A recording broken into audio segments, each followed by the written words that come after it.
Welcome on Texas football. I'm Bobby Burton, joined by Gerry Hamilton. Guys, we got a situation brewing in Austin as Texas awaits the decision from the NCAA tournament committee whether or not the Longhorns are going to be in the NCAA tournament. That gets released around 5:30, 6 o'clock later tonight. We will find out exactly what the future holds for the Texas Longhorns. And Gerry Hamilton, you're reporting now that we're likely to find out also what the future of Rodney Terry is as the head coach at the University of Texas. Yeah, I think so. Look, I think the writing's been on the wall, and if Texas does not get one of that last or one of those last two play-in spots, I definitely think we'll be expecting a change at the University of Texas head basketball coach. I feel safe in saying that. Then even if Texas does get in, that doesn't ensure the job remains. Job security remains. I think there's got to be multiple wins in the NCAA tournament for that conversation to happen. But if Texas is left out of the tournament, and it wouldn't be left out, they didn't earn it, right? 19 and 15. There's a reason they're on the bubble. But if Texas is not getting one of those last two play-in at large bids, I think we'll be hearing news shortly out of Austin. Yeah, I think that's going to be the question is when does the news hit, right? Because I think your sources and mine are different on this, but I hear the same thing. And I'm hearing that he has to win. If he were to get in the tournament, Rodney Terry would have to win multiple games in the tournament to be able to save his job. You're hearing something similar. We'll see exactly what all that means. But the question I have for you, Gerry, what would the timing look like if they don't get in the tournament today? I mean, is it going to be, do you think it'll be a quick turnaround or do we just not know? Well, I don't think we know for sure, but based on the portal opening March 25th and closing April 15th, there is not a long runway for these changes and these coaching searches. So you saw the second Villanova was out of the tournament, boom, they made the move. Yesterday, Kyle Neptune not expected back.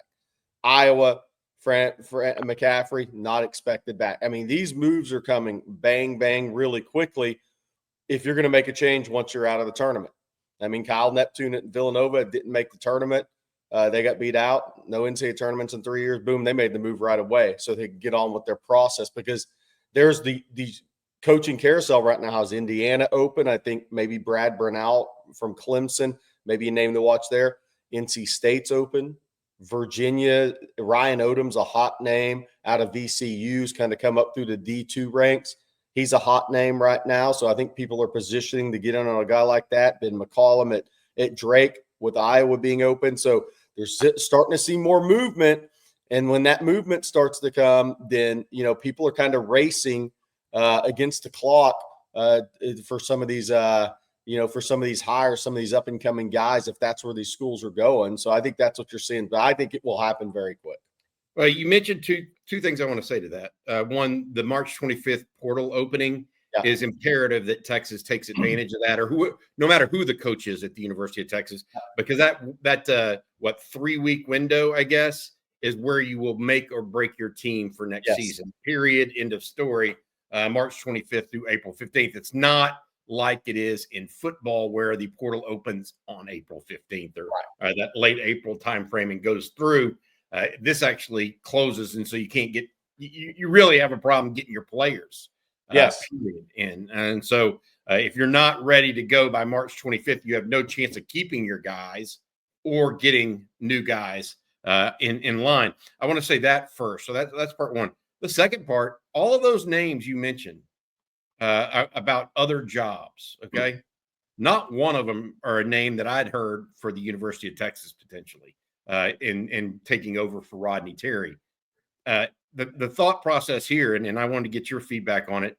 I'm hearing Texas is willing to go big game hunting in this search. And I mean, as big gets, the question that they probably want to steer away from, Gerry, are large buyouts. Yes. They don't want to pay a 8-digit buyout of a coach, 10 plus million to get them on campus, but they are willing to pay a hefty or a healthy salary to a coach. I mean, a year ago, John Calipari, for example, what I don't know what he made it at Kentucky, but he took $1.5 million decrease to go to Arkansas and get more support and get that going his direction.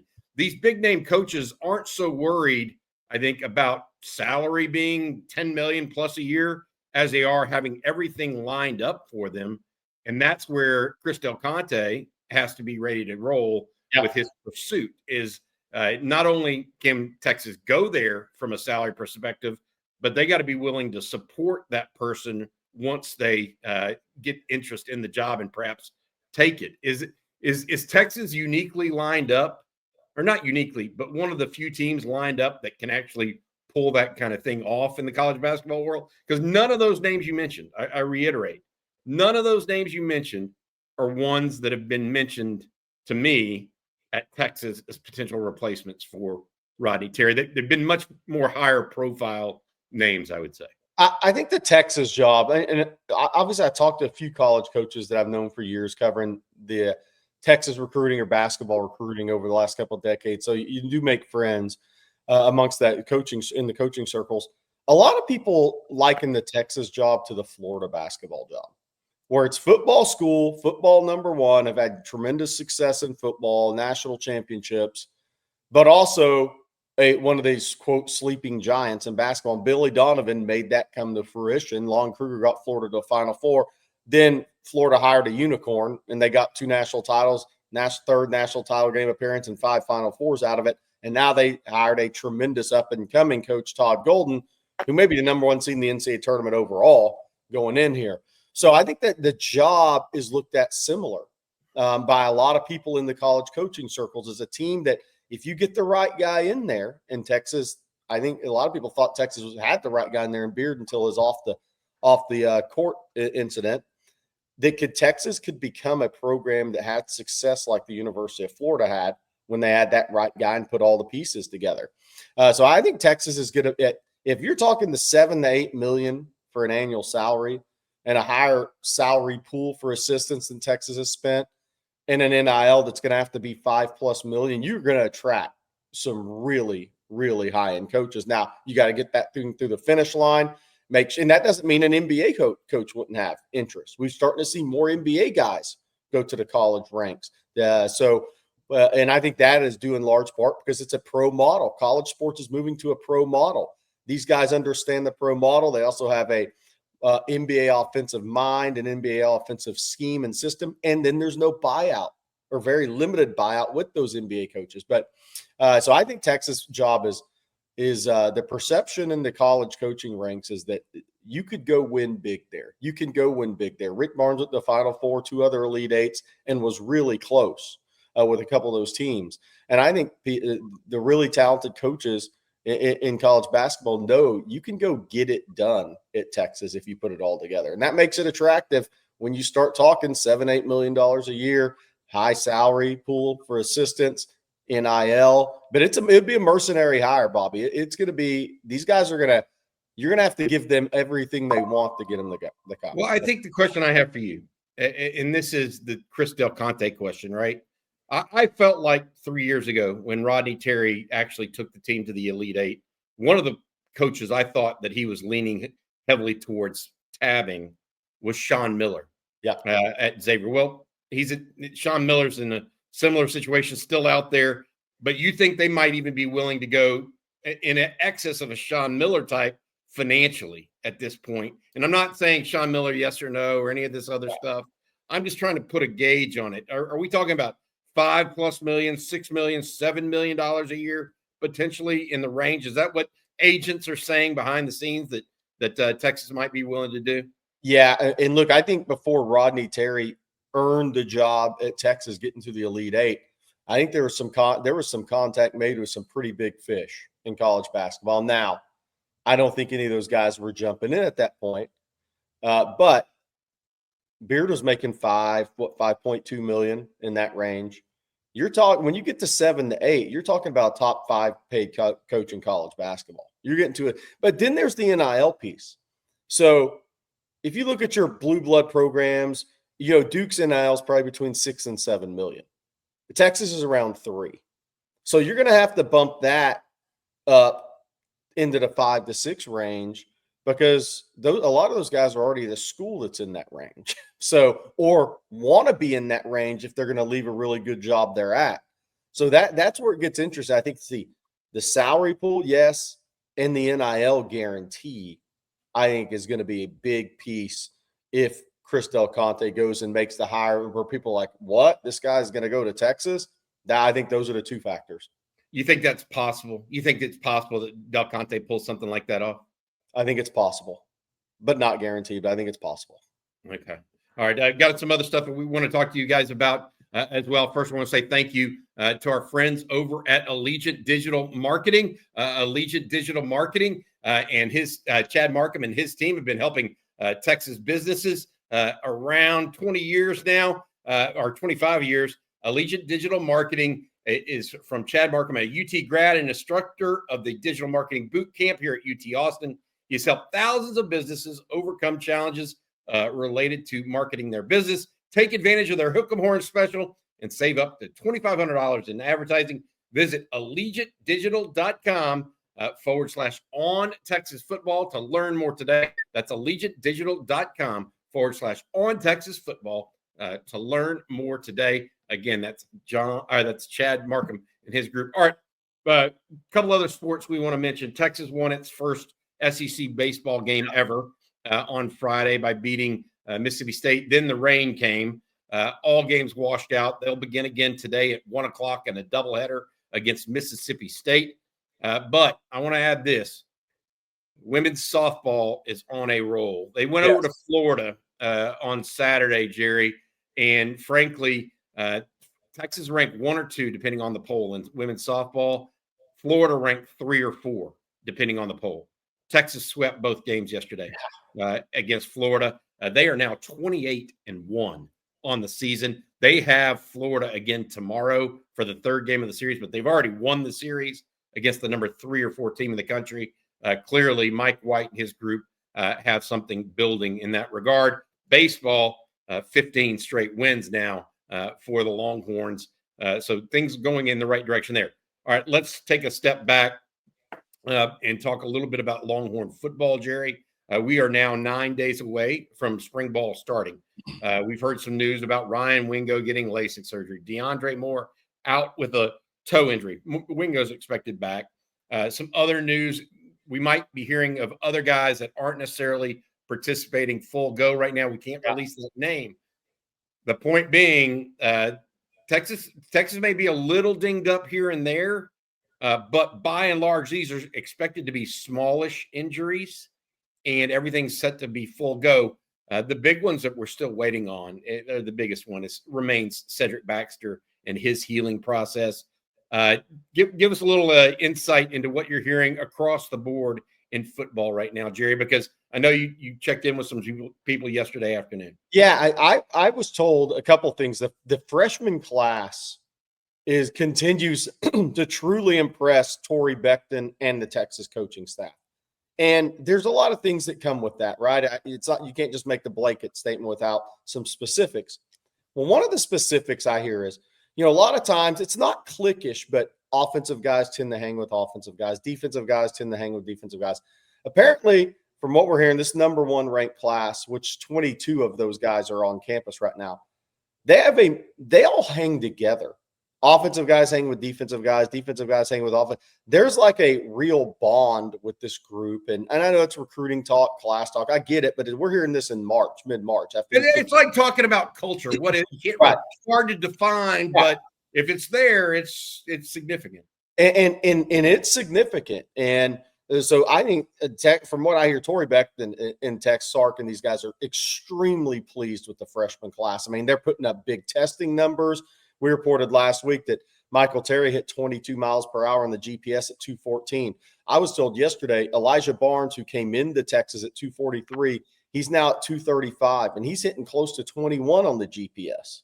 And those numbers kind of back up what they did on the track their junior year, Bobby, because you don't get senior year track with these guys. But Elijah Barnes working at both linebacker spots, expected to be a contributor on special teams. But 235, 236 pounds, hitting almost 21 at 6'2.5. Those are big numbers. I mean, so we've talked about before, these Texas jumbo athletes in this class, we think are really, really high end. And they have a chance to do some really good things, whether that's Nick Townsend, who'll be in June, Michael Terry, Elijah Barnes, Lance Jackson. I mean, Justice Terry almost has to go into that category. Jonah Williams at safety. They have some big-bodied athletes at those positions who can really run coming out of high school, and they're now backing that up in Torrey Becton's off-season program. Dia Bell was in Dallas yesterday, Fort Worth, DFW Metroplex area, at a overtime elite 7-on-7 camp. Bunch of guys out there. Gerry, any recruiting news going on right now to keep people up tabs on before we have the live stream later tonight, where you can take more Q&A? Just posted on ontexasfootball.com. Rodney Cleveland, the 4-star plus, top 150, top 130 ranked player in the country, defensive lineman out of Birmingham, Parker. Kenny Baker went through there in January. He's now scheduled to officially visit June 13th through 15th. So that's 41 official visitors right now in the books. I think a couple of those guys will fall off and more will be added. I think we're going to get close to 48, 50 official visitors in June, which is a lot for 3 weekends. But Rodney Cleveland, another defensive lineman in the Southeast region, it's a real battle with Florida, Auburn, and Alabama. He was a one-time Alabama commitment. He's visiting Florida May 30th through June 2nd. I think Auburn the 6th through 8th, and then Texas the 13th through 15th. I mean, Texas is in these battles, but getting Rodney Cleveland on campus this spring for an unofficial, then June official visit continues to cast that wide net at defensive line. That's the company you want to keep. Yes. Is it not? I mean, that's the whole piece. When we talk about recruiting these guys in the Southeast, you don't hear that, other than a Jamion Winfield, who committed to SC, by the way, on Friday. Texas still recruiting him, by the way. USC gets a lot of early commitments. They don't necessarily keep all their early commitments. Right. So we'll see how that all plays out long term.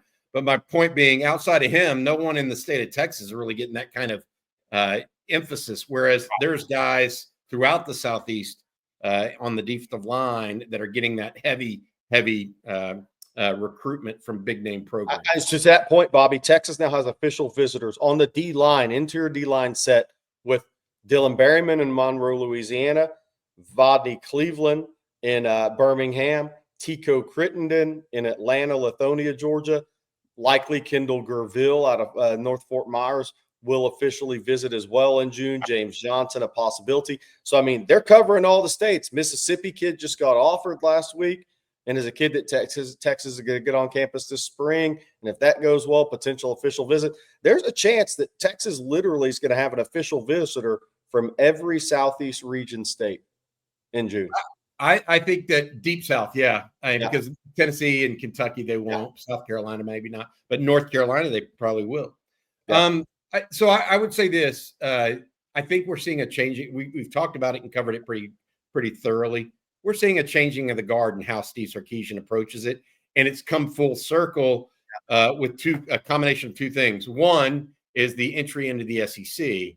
But two is the pull right now of the University of Texas nationally on the recruiting as a power program in college football. I mean, 2 straight, semifinals will allow you to expand your horizons naturally as opposed to being forced into it by, say, a conference realignment situation. All right, Gerry, that's going to do it. You have anything else for folks on Sunday before we let them go? No, I mean, Texas women are going to be a number 1 seed. The question is, who's going to be the 2 seed in their region? Is it going to be UConn? Is it going to be Notre Dame? Is it going to be NC State? All tough matchups for the Lady Longhorns.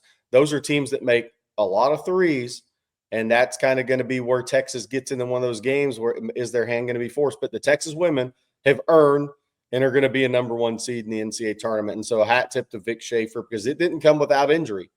2 women that were penciled in to be starters for this team, one was lost for the season and one's been out a lot of the season. So the Vic has got it done through adversity, through injury. What the team looked like on paper before the season is not the way it played out during the season. They're not the only one like that, but it'll be interesting to see who the 2 seed is in their region. If it's UConn, that's probably on paper the toughest matchup for the Lady Longhorns amongst the 2 seeds. All right, we'll be talking about this stuff and more around 7 o'clock tonight on the live stream. For Gerry Hamilton, I'm Bobby Burton. Thanks again to our friend Chad Markham over at AllegiantDigitalMarketing.com. Y'all have a good one. Have a good Sunday afternoon. We'll talk to you soon. Let's hope the Longhorns make it into the NCAA tournament and Rodney Terry lives to fight for another day. Hook 'em.